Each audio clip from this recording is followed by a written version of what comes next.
పాడుతున్నప్పుడు ఇప్పుడు ఎంత అన్ని పాటలు మంచి పాటలు అయినా కూడా ఏదో ఒక రికార్డింగ్కి వెళ్తున్నాం అంటే మనకు కొంచెం ఎక్కువ హ్యాపీగా ఉంటుంది. అలా ఎవరి రికార్డింగ్కి వెళ్తున్నప్పుడు మీరు అరే వాళ్ళు ఏం పాట వస్తుంది ఈ గమకం మనకి ఇంకా బాగా వెళ్దామా అని అలా అలా ఉంటుంది కదా? అది హ్యాపీనెస్ కాదు, టెన్షన్స్ వస్తుంది. టెన్షన్ కొన్ని మ్యూజిక్ డైరెక్టర్స్ దగ్గర వెళ్తున్నప్పుడు ఈరోజు ఎలాంటి పాట వస్తుందో మనకు అది నా గాత్రంలో రావాలి, మ్యూజిక్ డైరెక్టర్ని సాటిస్ఫై చేయాలి అని ఒక పెద్ద ఇది ఉంది కదా. సో అది కొన్ని మ్యూజిక్ డైరెక్టర్స్ దగ్గర వెళ్తున్నప్పుడు ఆ భయం ఉంటుంది. ఎవరెవరు? అదే ఇళయరాజా గారు, శరత్ గారు.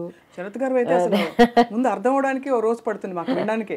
అలా సమ్ టైమ్స్ ఒక సాంగ్ అలా అయ్యింది, నాకు అది సాయి ఏది బేసిక్ సాయి ఏది తెలియకుండా ఒక పాట పాడాను శరత్ గారికి. ఏ పాట చిత్ర గారు? అది మూవీ నేమ్ సింధూర రేఖ అని.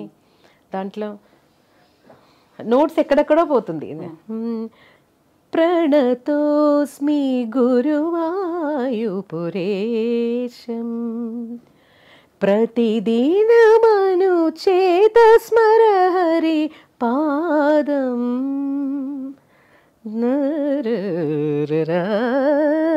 పరిపూర్ణమే తరరారరా కరుణానిధే సత్యం వ్రతభరిత తత్వం మమ హృదయం భక్తి స్వరలులితం ప్రణతోస్మి. అదే బేసిక్ సాయి దాన్ని అర్థం అవుతుంది, అయితే ఎక్కడెక్కడ పోతుందో నోట్స్ నొటేషన్ రాస్తున్నప్పుడు చాలా టెన్షన్ అయిపోయాను. శరత్ గారి పాటలన్నీ కొంచెం మీరు ఫస్ట్ పాడింది అంటే ఫస్ట్ లో పాడిన పాట మధురం గాయతి శరత్ గారి. అది ఫస్ట్ కాదు, శరత్ దగ్గర కొన్ని పని చేసిన తర్వాత తీసిన ఆల్బమ్ అదే. అసలు అంటే చాలా కష్టమైన పాట. ఆ ఆల్బమ్ లో అన్ని మంచి సాంగ్సే. ఇప్పుడు కూడా అది వింటే చాలా ఫ్రెష్ గా అనిపిస్తుంది. చాలా గొప్ప పాటలు పాడుతూ ఈ క్రమంలో మనం సీనియర్ గాయని మణుల పాటలు ట్రై చేస్తూ ఉంటాం నేర్చుకుంటున్నప్పుడు. నిజంగా కాన్సర్ట్స్ కోసం అని అది కూడా ఇంకొక విషయం కూడా చెప్పాలి. మన లిరిసిస్ట్ వైరముత్తు గారు ముందు నేను కేరళ నుంచి వచ్చాను, కొన్ని తమిళ సాంగ్స్ కొన్ని తెలుసు, అయితే బాగా ఎక్కువ పాటలు తెలీదు. సో అప్పుడు వైరముత్తు గారు నాకు సుశీల గారు పాడిన ఒక 2 క్యాసెట్స్ ఇచ్చేసి, ఇది మీరు నేర్చుకొని మీ గొంతులో పాడి నాకు క్యాసెట్ పంపేయండి అని ఇచ్చేశారు. సో అది నాకు ఒక పెద్ద గుడ్ అడ్వైస్ అండ్ గుడ్ అది మంచిది కదా. సో ఒక్కొక్కటి నాకు టైం దొరికినప్పుడు అన్నీ సుశీల గారి ఏదైనా ఒక పాట ఆ ఆల్బమ్ నుంచి కొత్త సాంగ్స్ రాసేసి అది నా గొంతులో నేను ట్రై చేసి తర్వాత అన్ని సాంగ్స్ పాడేసి నేను వైరముత్తు గారికి పంపించేసాను. సో అది నాకు నా డిక్షన్ ఇంప్రూవ్ చేయడానికి, మ్యూజికాలిటీ ఇంప్రూవ్ చేయడానికి అన్నీ చాలా హెల్ప్ అయ్యింది. అలాగే ఇళయరాజా గారు అడ్వైస్ చేసినది ఎక్స్ప్రెషన్స్ కోసం జానకి అమ్మ సాంగ్స్ విను, దాంట్లో ఒక సిచ్యువేషన్ నేను చెప్తే దానికి ఎలా కావాలో ఆటోమేటిక్గా అమ్మ ఇస్తున్నారు. I don't have to tell her more. నాకు నా మనసులో ఏముందో అది అలాగే అమ్మ పాడతారు అని.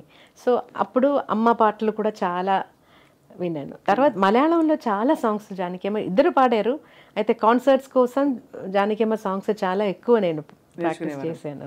సుశీలమ్మ పాటల్లో తెలుగు పాటల్లో ఏమన్నా మీరు ప్రాక్టీస్ చేశారా? పాడనా తెలుగు పాట, అది నేడే ఈనాడే, తర్వాత అలాంటి కొన్ని పాటలు తెలుసు. సుశీలమ్మ గారు ఎంత మెచ్చుకుంటారు చిత్రగారి పాటని. వీళ్ళందరూ సీనియర్ గాయని మణులందరూ, మీరు అఫ్ కోర్స్ మీరు కూడా చాలా సీనియర్, బట్ వాళ్ళు మన అందరికంటే సీనియర్ కాబట్టి వాళ్ళు ఎప్పుడు ప్రస్తావించినా మీ పేరు తీసుకొస్తుంటారు, మీ పాటలోని గొప్పతనాన్ని చెప్తుంటారు, ఎంత బాగా పాడుతున్నారని చెప్పి. సో గురువుగారు మిమ్మల్ని చూసి చాలా మురిసిపోయి ఉంటారు కదా, మీ పాట విని మీరు ఇంప్రూవ్ అయింది, మీరు పురోగతి సాధించి జీవితం. నేను చెన్నైకి షిఫ్ట్ అయిన తర్వాత అప్పుడప్పుడు ఎప్పుడైనా నాకు టైం దొరుకుతుందో అప్పుడు పోయి నా టీచర్ని మీట్ చేస్తాను. అలా టీచర్ కూడా బిజీగా క్లాసెస్, కాన్సర్ట్స్ అలా టీచర్ కూడా బిజీగానే ఉన్నారు. నేను ఊరు వెళ్తున్న టైంలో ఉన్నారంటే వెళ్ళి చూస్తాను. ఏమంటారు మీ పాట విని, మీ సినిమా పాట విని ఏమంటారు? She's always proud. Always proud of you. She always all వాళ్ళ టీచర్ బయోడేటాలో కాదంటే అన్ని చోట్ల నా పేరు కూడా రాసింది. సంతోషం. ఎంత గొప్ప జీవితం, ఎంత గొప్ప ప్రయాణం చిత్ర గారు. ఇలా కొనసాగిస్తున్న తరుణంలో ఎప్పుడు మీకు అంటే ఇతరుల పాటల స్టైల్స్ మారుతున్నప్పుడు ఉదాహరణకి నేను ఈ టైప్ పాట పాడలేదే అని ఏమన్నా అనిపించిందా? ఇప్పుడు బాగా బేస్ వాయిస్ వేసి పెప్పీ నంబర్స్ అలాంటిది ఇంకా పాడాలి అని అన్ని పాడని ఇది పాడలేదే అలాంటి బాణి ఏమన్నా అనిపించిందా మీకు? ఫస్ట్ నేను ఇలా రికార్డింగ్ వెళ్ళి అక్కడ అయ్యో నా వల్ల కాదని అయిన ఒక సాంగ్ ఉంది. అది చాలా నాకు ఇబ్బంది అయిపోయింది.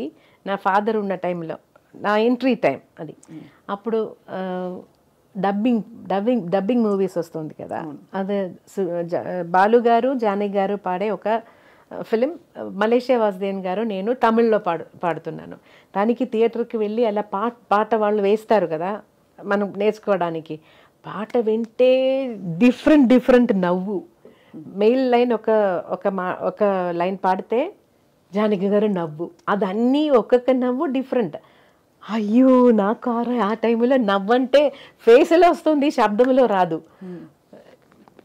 అయ్యో నేను చాలా భయపడినాను. నేను అప్ప దగ్గర నా ఫాదర్ దగ్గర చెప్పాను, నాన్న will go, I can't do this.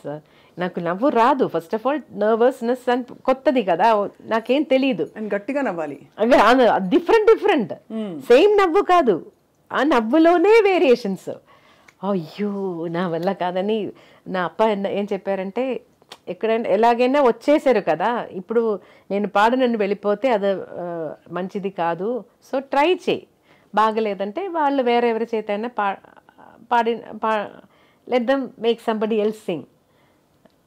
అప్పుడు కొంచెం సరే ట్రై చేద్దాం, నా వల్ల కాదు అది నాకు తెలుసు, కానీ తప్పకుండా ఆ పర్ఫెక్షన్ నాకు రాదు, అయితే ట్రై చేద్దాం అని ట్రై చేశాను. ఆ పాట ఒరిజినల్ ఉందో లేదో నాకు తెలియదు, పాడేసి వచ్చేసాను అంతే.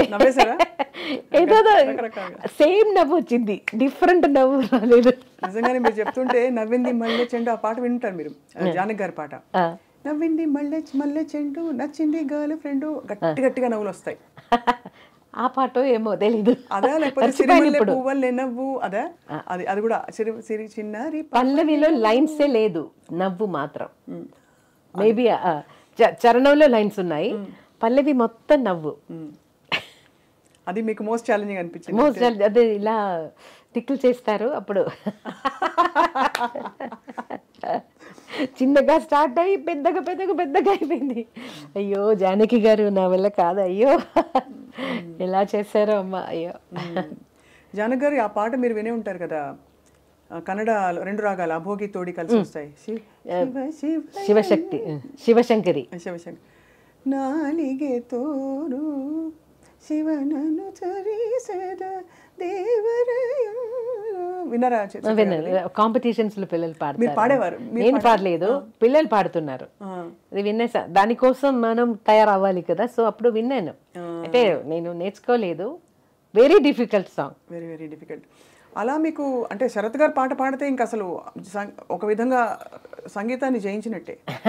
ఎందుకంటే అంత కష్టమైన పాట మీరు పాడేశాక ఇవన్నీ అట్లీస్ట్ ఒక మీటర్లో సాగుతాయి, అక్కడైతే అర్థం కాని కష్టమైన పాటలు ఎలా పాడతారో మీరు అని అందరూ ఆశ్చర్యపోతుంటారు. అంటే చాలా గంటలు మీకు అవలీలగా ఇలా టేక్ ఆర్టిస్ట్ మీరు చిత్రకారని కూడా అంటారు. అదేం కాదు, రిహార్సల్స్ కావాలి, తప్పకుండా రిహార్సల్స్ చేసి రికార్డ్ చేస్తాను. అయితే అప్పుడు అన్ని లైవ్ రికార్డింగ్ కాబట్టి ఏదైనా చిన్న మిస్టేక్ వస్తే కూడా అది అలాగే వెళ్ళిపోతుంది. కొన్ని రోజుల తర్వాత వాయిస్ మాత్రం మిక్స్ చేద్దాం అని ఒక ఆపర్చునిటీ వచ్చినప్పుడు ఏదైనా తప్పులు ఉంటే సార్ ఆ లైన్ మాత్రం నేను మళ్ళీ ఒకసారి పాడేస్తానని చెప్పేసాను. అయితే ఇళయరాజా గారు మాత్రం అదే ఒప్పుకోరు. లైవ్లో పాడేశారు కదా, నేను కరెక్షన్స్ అడిగాను. అప్పుడు ఇప్పుడు ఇలా let it be like this, but ఫ్యూచర్లో మళ్ళీ పాడుతున్నప్పుడు ఇలాంటి మిస్టేక్స్ రాకుండా చూడు అని.